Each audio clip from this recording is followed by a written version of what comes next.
Hi everyone, Jason here from Spiritualbabies.net. We're joined this afternoon by Rabbi Stuart Federer, and this week we're going to do something a bit special because the Easter season is coming for the church, for the various Messianic congregations. They'll be having their Messianic Passovers. And so Rabbi Federer is going to cover something specific for this. So I'm going to pass you over to Rabbi Federer now. Welcome back, Rabbi Federer. Thank you. It's always great to be here with you, Jason. If you ask virtually anybody about the Last Supper of Jesus, even if you ask Jews, they might say that the Last Supper of Jesus was actually a Passover Seder. There are Jews who seem, for some strange reason, to be proud of this, like it ingratiates the Jewish community with the Christian community. The problem is that it's a lie. It could not have been, the Last Supper of Jesus simply could not have been a Seder. Now, you might say, maybe, that it was a celebration of the Passover, but it could not have been a Passover Seder. I would argue that it wasn't even Passover because, as we'll see, there's no evidence to that effect in the Gospels except for a bold statement, and it was the Passover. First of all, let's take a look at the symbolism that is found in the New Testament at the Last Supper. Okay, we know from verses in the Hebrew Scriptures that there are at least three symbols that must be in a Passover, celebrated at the Passover. All right, this comes from Exodus chapter 12, verse 8. Exodus 12:8. And they shall eat the flesh, that's of the Passover lamb, in that night, roast with fire, with unleavened bread, and with bitter herbs they shall eat it. But in the four gospel accounts of Jesus at the Last Supper, what is he eating? All he has is wine and bread. And I'll talk about the bread in a moment. There is no mention of bitter herbs. There's no mention of anything except wine and bread. And Jason, you could have wine and bread at any Jewish meal because that's what you had. Yeah, water systems were generally, frankly, diseased, okay, in the ancient world. And in order to be able to drink without fear of consuming something that could lead to an infection, make people sick, those are the cultures and communities that drank wine instead. That's why France is known for its wine system, because their water system was horrible. But wine and bread can be at any Jewish meal. So just because it had wine and bread doesn't mean that it had anything whatsoever to do with the Passover. The second problem, which I think is very telling, in Hebrew we have two words for bread. One is lechem, one is matzah. Lechem means leavened bread. It's a generic term for bread. Okay, hamotzi lechem min haaretz, praising God who brings forth bread from the earth. Lechem, and that is a almost like a generic prayer for the entire meal, represented by the bread. The other word we have in Hebrew is matzah, which means unleavened bread explicitly. If you take a look at the Vulgate, which is the Latin translation of the Bible plus the New Testament, if you take a look at the original Greek of the New Testament, Greek and Latin, just like Hebrew, have two different words, one meaning leavened bread, like lechem, one meaning unleavened bread, like matzah. Consistently through the entire Gospels, all four of them, the kind of bread that Jesus was eating at the Last Supper was lechem, not matzah. And that's true in the Vulgate translation, and that's true in the original Koine Greek. Okay, you'd expect him to be eating, and I may be mispronouncing this because Greek is not my language. You could say it's Greek to me. Sorry, couldn't resist. But he's eating artos instead of adzumos. Adzumos, and again, they may be mispronunciations. Adzumos is the unleavened bread, the matzah, and artos is the leavened bread, like lechem. And he's consistently eating lechem, artos, instead of eating the matzah, adzumos. So if it were in fact Passover, why is the text consistently saying he's eating leavened bread?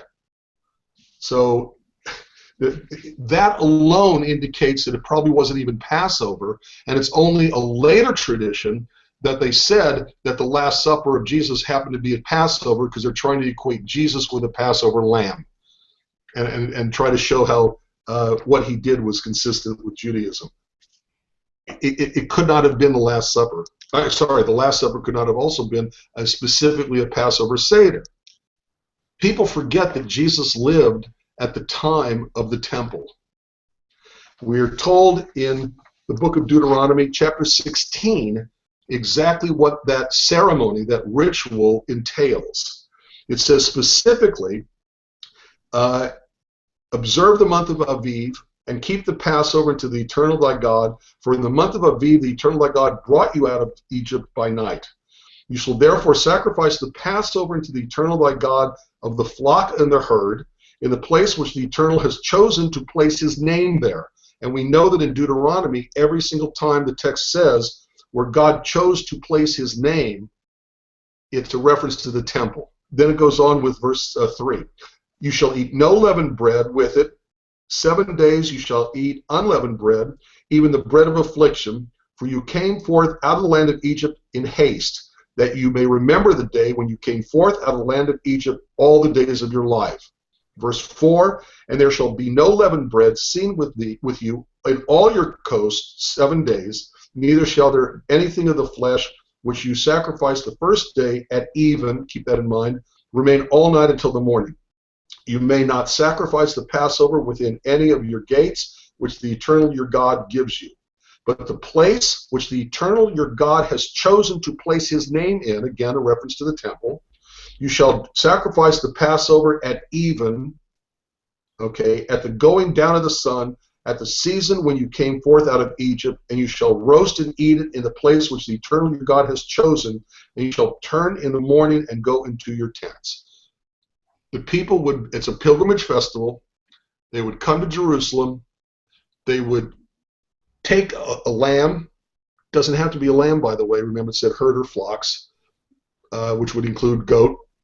They would, let's assume a lamb, they would sacrifice it, they would get, pardon the pun, their cut of meat, they would bring it back to their homes, their tents, and they would enjoy a festival meal.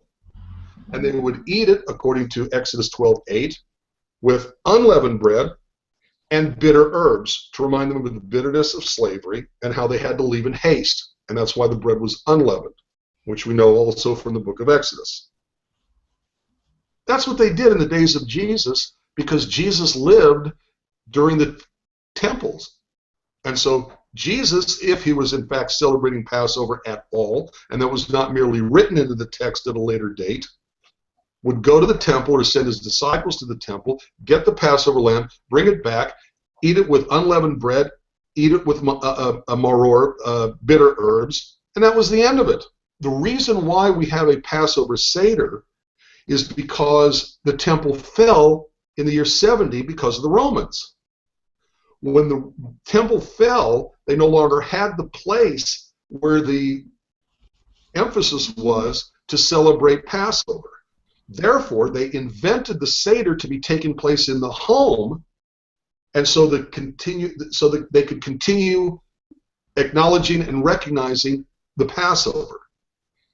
Most likely it was Gamaliel II, who lived approximately the year 80, remember that's 50 years after Jesus was dead and buried, who basically developed the main rubrics of a Passover Seder. Since they only developed a Passover Seder, followed a specific order, that's what the word Seder means, up to 50 years or more after Jesus was dead and buried, then Jesus, if he was doing Passover at all at the Last Supper, would not have been doing a Seder because that developed after the temple was destroyed. It's only logical. It only makes sense. So we have an instance here where in the lifetime of Jesus, if Jesus was fulfilling the commandment and engaging in the Passover, he and his disciples would have previously taken an animal to the temple. The animal would have been killed. Then Right. they'd have taken a part of the animal home to wherever they were meant to be, roasted it, eaten it with bitter herbs and unleavened bread. And that's it. And that's it. And that would have been the observance.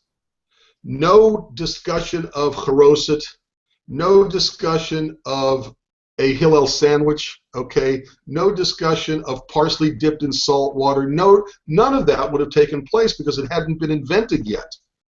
So if, in fact, Jesus was at a Passover at all, which I sincerely doubt because there's no evidence to that effect in the text itself other than a statement, and it was the Passover, it couldn't have been a Seder. You also have the idea, and that's where Paul equates Jesus with the Passover lamb. The Passover lamb is described in the book of Exodus as a way to mark the house as being a Jewish household. Now, obviously, God is omniscient. God knows who's Jewish and who is not. Why would God need them to mark the doorposts to tell God who's Jewish and not? The answer is it's the first time you have a commandment given to the people as a people. It is the first time they are saying as a people, God, we will obey you. And the symbol of what they chose, of what God chose to be sacrificed, and the blood put on the doorposts of the house, was worshipped by the Egyptians. And it even explicitly says this in the biblical text. You know, we want to do this, but we want to go away from you because we know the Egyptians will get upset that we are sacrificing a god of theirs. You know, this is a way where the Jews were basically thumbing their nose at the Egyptians, because they were not only sacrificing an animal worshipped by the Egyptians, they were then taking its blood and smearing it on their front door, on the doorpost of their front door. You can't get more of a thumbing your nose than that. John over at truthview.org has said before that in some ways Jesus absolutely is the Passover lamb if you're taking it of this perspective of the Passover lamb in Exodus, because he is the false god. Well, yes, that's true. Yes, that's true. He is the false god, but there are very great problems with trying to equate Jesus with a Passover lamb, which you have mainly in Paul. The obvious problem is that Jesus is not a lamb, he's a human. And what does God call human sacrifice in the book of Deuteronomy? An abomination and something he hates. You know, Christians are very fond of talking about God is love, God loves us. You know, it's all about love. You know, again, it's the Christian appeal to feelings, nothing more than, the problem is that Jesus wasn't a lamb. He was a human. And so a sacrifice of a human is an abomination to God and something that God would hate. The second thing is that even if you would pretend that God would accept a human as a sacrifice, which God doesn't, but even if you said God would, what's the one thing we know about any animal sacrifice that has to be without blemish? Christians will say, oh, blemish, you know, that means without sin. No, it doesn't. How does a lamb sin? Have you ever seen the lamb sin? Does that mean the soul of the lamb goes to hell if the lamb's... Come on. It means blemish of the skin. But Jesus was scourged. He was beaten. Jesus wore the crown of thorns. And I don't know, every picture I see of Jesus painted by good Christians, when they have the crown of thorns, there's blood coming down. So he could not have been a Passover lamb. He wasn't a lamb. He was a human. And even if God accepted a human sacrifice, he was given blemishes, shall we say, by the Roman soldiers and would have been unfit as a sacrifice. The most important thing is that the lamb sacrificed for the Passover had nothing to do with sin. It was simply a marker. And every season when Passover rolls around in the days of the temple, all they were doing by having a Passover sacrifice was giving themselves a festival meal. You know, obviously on any festival you want a better meal than you have normally, because that's how you celebrate and are joyful for the festival. If Jesus sent his disciples to the temple, then priests would have taken that lamb, right? And they would have they would have slaughtered the lamb and made the divisions in the flesh, and then handed back the portion to the owner. But in the Gospels, there's no priestly involvement in Jesus' death at all, except it goes straight to pagans. Pagans make that. Pagans beat him, pagans hang him on the cross, and pagans kill him. Look, by the way, this is why John, the Gospel of John, disagrees with the synoptic Gospels of Matthew, Mark, and Luke about when did the crucifixion of Jesus take place. Okay, we've discussed this already in other videos, that the synoptics say, in other words, the Gospels disagree as to what time Jesus was sacrificed. And what day of the week was he sacrificed before Passover began, or was he sacrificed the first day of Passover? John is trying to make Jesus the Passover lamb. So he invents his story about Jesus' death as taking place at the same time the death of the lambs would have taken place, which is Ben Ha'arbaim, which basically means dusk, as one day turns into the next. You can't have it both ways. You can't say Jesus was put to death, as the 14th day of the month becomes the 15th, which means late afternoon almost at sundown, and then say, oh no, Jesus was crucified on the first day, and that's why he had a Last Supper the night before. John says he was crucified before Passover began. The synoptics say that Jesus was crucified after he had a Last Supper the night before on the first day, during daylight hours. And then they disagree at what time in the daylight hours he was crucified. So John is making a theological statement by making it look like Jesus was killed at the same time the Passover lamb was to be killed. He's trying to invent a history, a story, a narrative of Jesus to fit his theology that Jesus was the Passover lamb. It just occurs to me that if the crucifixion happened the day after, if Jesus the night before had the Passover meal, then he would have been crucified on a day where everyone was supposed to be resting. Right. Jason, there's so many problems with this. Jewish law forbids a trial to take place even the day before a Jewish holy day. Okay, a trial cannot take place at night. A trial cannot. The details of the supposed trial of Jesus is so far flung away from Jewish law that it has to be an invention of Matthew, Mark, Luke, and John. None of it is compliant with Jewish law and how a trial is supposed to take place. But the Last Supper of Jesus could not have been a Passover Seder. The description of the Last Supper doesn't fit what would happen at Passover to begin with. And second of all, the rules and regulations of the Seder weren't invented till 50, 60, 70 years after Jesus was dead. The prime example, when I'm trying to explain to Jews about what the distortions are by Jews for Jesus regarding the Passover, I will use the matzahs, okay, that are on the Seder plate. I will ask Jews, tell me how many matzahs are on a Seder plate. They will always say 3, which is incorrect, but we'll get to that in a minute. I'll say, fine, you've got 3 pieces of matzah. You've got God the Father, God the Son, God the Holy Spirit.